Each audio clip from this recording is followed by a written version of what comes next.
All of the horses are finally settling into their new spring routine. Nigel continues to be disgusted with me smothering him. It is still a little bit chilly overnight, so Nigel does spend the evenings inside the barn. All of my efforts to keep him sparkling clean are a joke to him.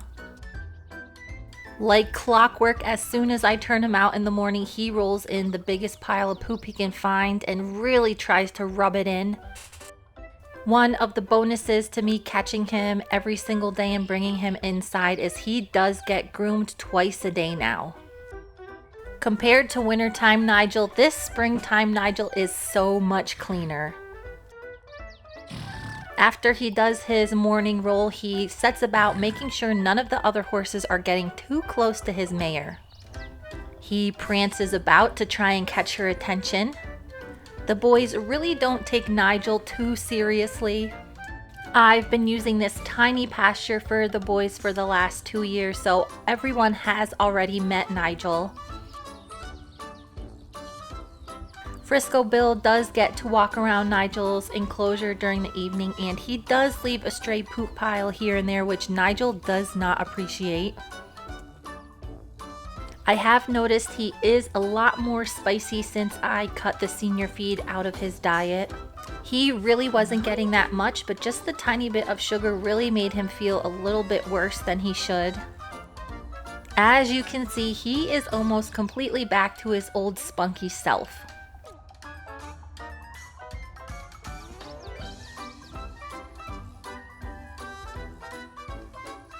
With Nigel almost done with his morning routine, I am going to go out and check on the horses in the pasture.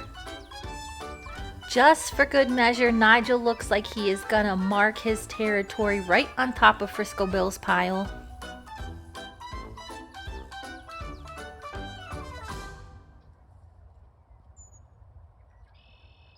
I think Nigel's shenanigans would be less amusing if he was a full-size horse, but since he's so tiny, I kind of let a lot of this stuff slide. Huckleberry is with me today on the prowl for some gophers. We have been getting some rain on and off, but these boys are finally back to getting turned out in the morning for a few hours. Right now, they are built up to around 2 hours in the morning. Stewie!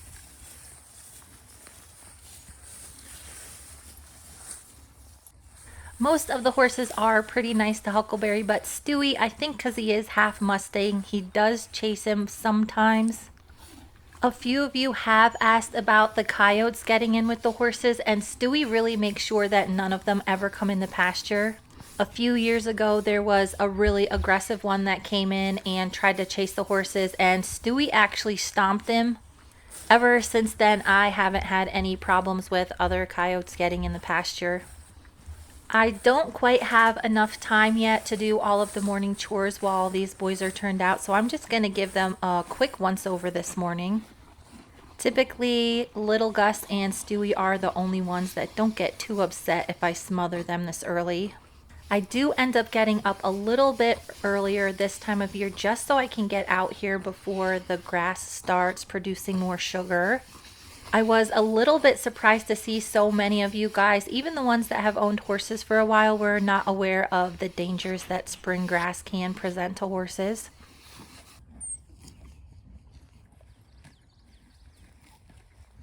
I did have somebody ask what's the harm in just turning everybody out and seeing what happens.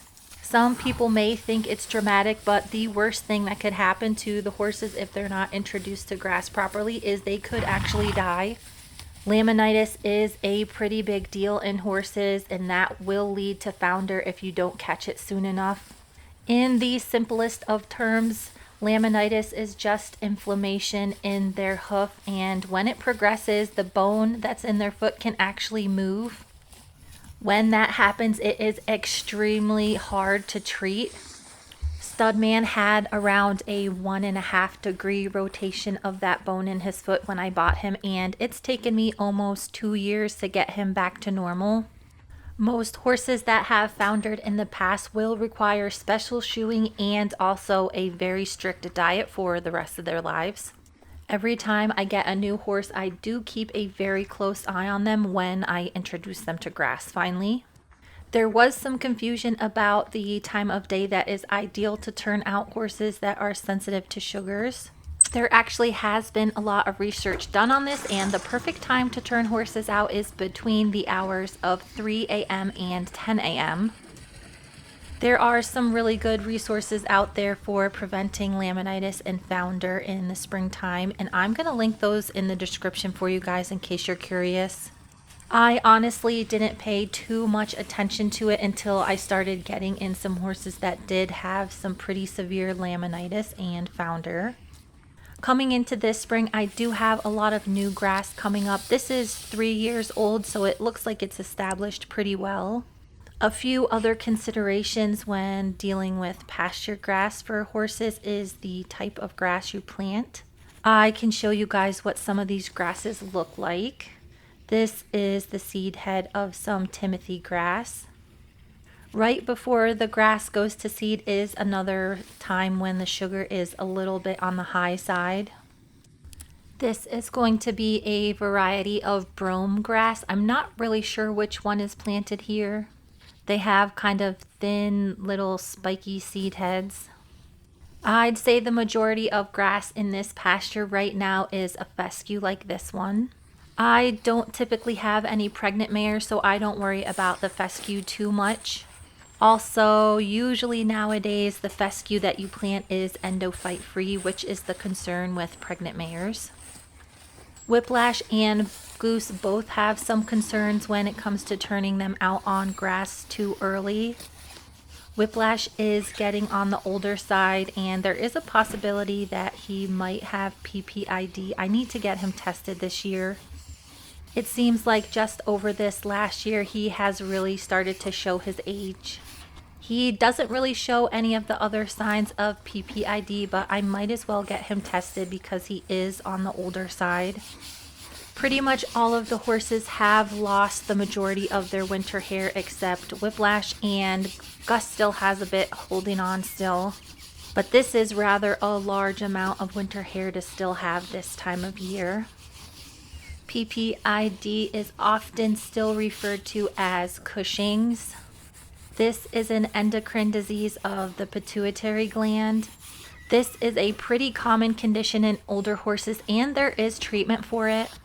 I have seen a lot of herbal or holistic remedies floating around, but really there is only one medication that properly helps these guys combat what is going on with their pituitary.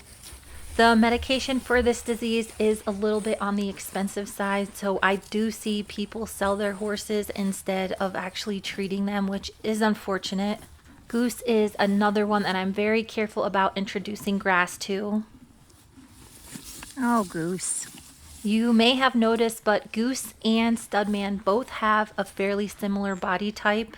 Compared to the other horses, their metabolism is a little bit on the slow side. Something like equine metabolic syndrome or insulin resistance is something that can affect horses when they get turned out on spring grass. These horses don't regulate all the sugar intake as well as the other horses, and that can lead to laminitis as well. Typically, as long as I'm very careful about introducing Goose to the grass, I have no problems with him. Studman is a little bit of a different story because of his history of founder. He gets pretty upset about it when all the other horses are out on grass, but it is for his own good that he stays in. Nigel. Out of all of the horses that get turned out next to Nigel, Stewie is the one that will pester him the most. Nigel also does have some insulin resistance. Want your breakfast? He is still basically just on alfalfa pellets and a few extra vitamins. The addition of the slightly sweet beet pulp and senior feed to his diet was a complete flop. I do like them to have a little bit of variety, but for Nigel, he is just going to have to stick with boring old alfalfa pellets probably for the rest of his life. While horses with PPID or Cushing's do need a veterinarian prescribed medication, horses like Nigel and Studman that do have insulin resistance or equine metabolic syndrome can benefit from a few supplements. Nigel does get chaseberry powder every day. In addition, he also gets magnesium oxide. Studman also gets those two supplements every day as well. There is a fabulous resource called the Equine Cushings and Insulin Resistance Group. I will go ahead and link their website in the description as well. What happened? You hurt your paw? Let me see.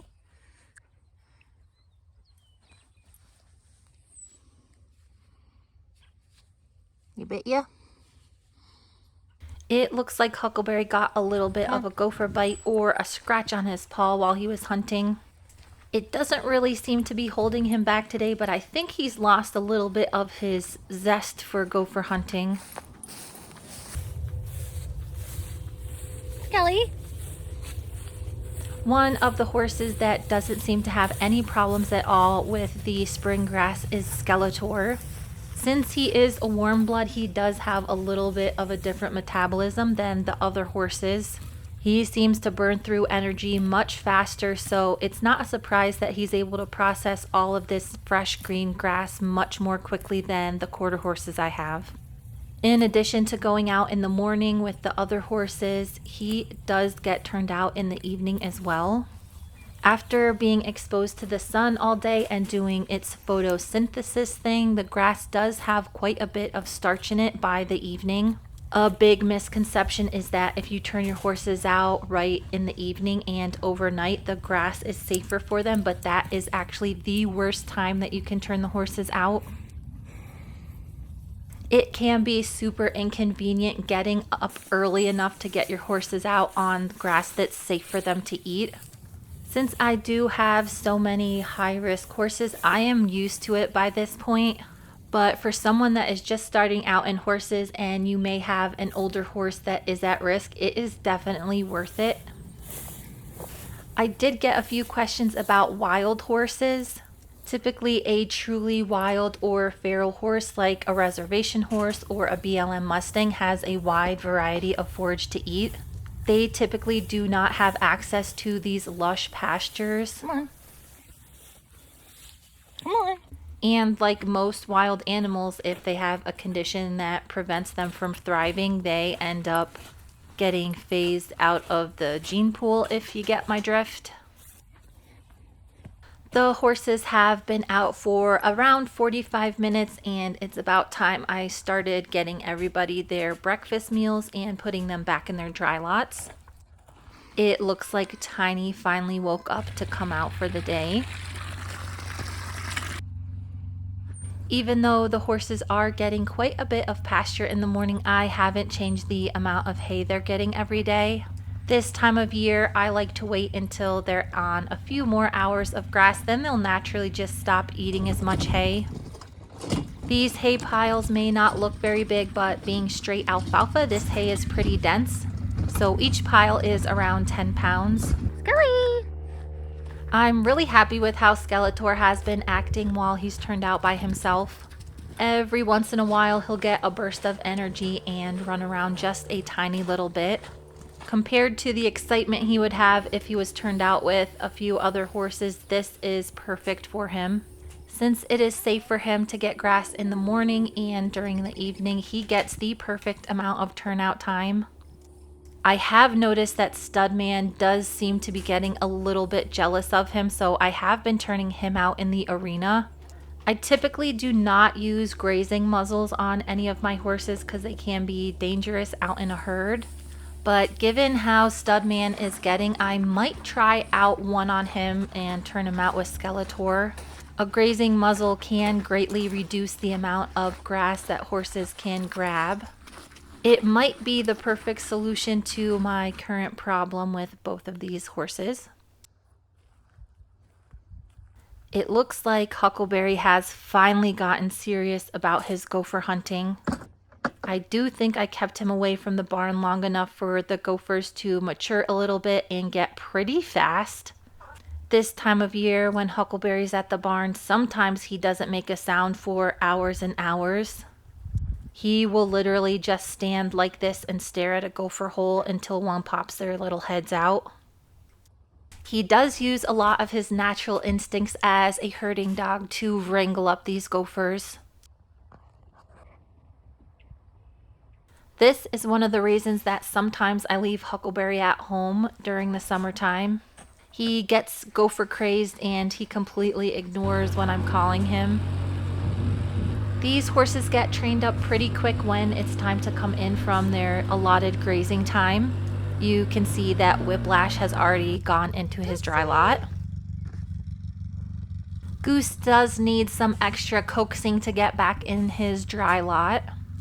All of the boys do get a ration balancer once a day, so they're getting it in the morning to try and help entice them back into their dry lots. These boys also get 10 pounds of alfalfa each to hold them over until dinner time. I was really surprised to see the other boys already making their way into the dry lot. Pete is probably the most excited about breakfast today. Pete. The other boys sense that they're going to get locked up and try and get a few extra bites of grass before I come over.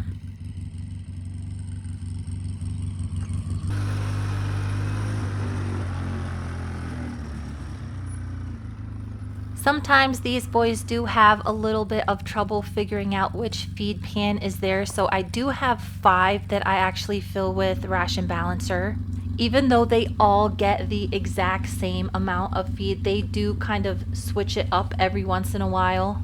Having an extra feed pan just makes it so they're not fighting with each other. Whoa. For some reason, Huckleberry wanted to ride on the four-wheeler today. Sometimes he does this. Hold on. Hold on, buddy. This really isn't very safe, but I am going to drive extra careful as I go back to the barn. I do have an extra special activity planned for this afternoon that kind of involves Huckleberry. It looks like Tiny is climbing up to the haystack for an afternoon nap.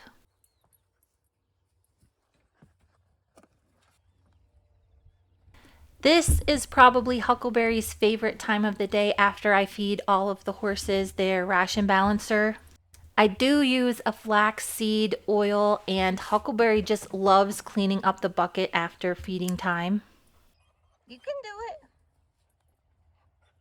Huckleberry is a very good dog. He's not the kind of animal that will steal human food off of your plate or off of the counter, but sometimes he gets a little bit shy about cleaning up the horse food.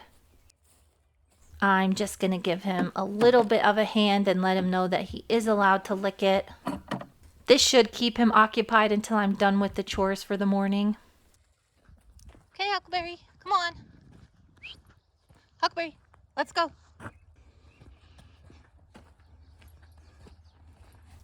And it looks like he did a pretty good job of cleaning up every little last bit of horse food that was in here. Okay, let's go. Since we are all done for the morning, I am going to head home for a bite to eat, and then Huckleberry and I are going to head into town for a special mission.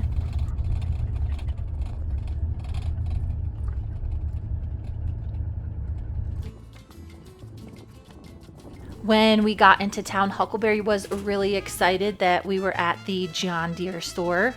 If you guys have been watching my channel for a while, you know I've had my eyeballs on one of these gators for quite a while. The four-wheeler is about on its last legs, and I've been preparing to maybe purchase one of these guys. I really believe in the power of positive thinking, so today Huckleberry and I are picking out exactly which gator we want. These little safety nets are a little bit unrealistic for what we're going to be doing with this machine. While I do love the turd train, it would be so awesome if I could just drive this thing around and have the poop in the back and dump it with a hydraulic bed. A few of the ranches that I've worked on in the past have these, and it makes chores so much easier. I did look at a bunch of different varieties, and this one was way too fancy for what I'm going to be doing. I have my eyeballs on a basic bare bones workhorse, and this one has heating and air conditioning and a full-on cab. It's got windows I can roll down to yell at Huckleberry. This one is just way too much for what I need it for. I was at the store when there was no salesman around, which was kind of nice because it gave me time to test everything out. One of the things that I've had my eyeballs on for a while now is a riding mower. I think for a lot of people this is probably a very normal thing, but I have always had a push mower my entire life. Something like this does seem like an extravagant purchase, but I do mow quite a bit of grass at the barn, and doing it with the push mower is just so time consuming. I do get a pretty significant discount because I'm a member of the AQHA and I do have a horse business. It looks like Huckleberry is a big fan of the zero turn. All of the little tiny temporary pastures I turn the horses out on, I do mow after they're done grazing it just to keep the property looking nice. My husband thinks it's insane that I still use a push mower for that, so I'm thinking that this year is the year I might invest in one of these. It does take me quite a while to make decisions when they cost a significant amount of money, so getting over here and testing everything out will definitely help me in the decision-making process. While we're in town, I'm also going to look at the giant tractors. I have no plans of buying one of these anytime soon, but sometimes it's just fun to window shop. This tractor had the biggest tires on them. They were taller than I am, and I'm 5'9". Even when we get our new place, I don't think we're gonna have any practical use for a tractor this big, but it was kind of cool to see them. There are a few more milestones I would like to hit before I invest in a piece of new equipment, but it is definitely on the horizon. So thank you guys so much for watching, and stay tuned for the next video.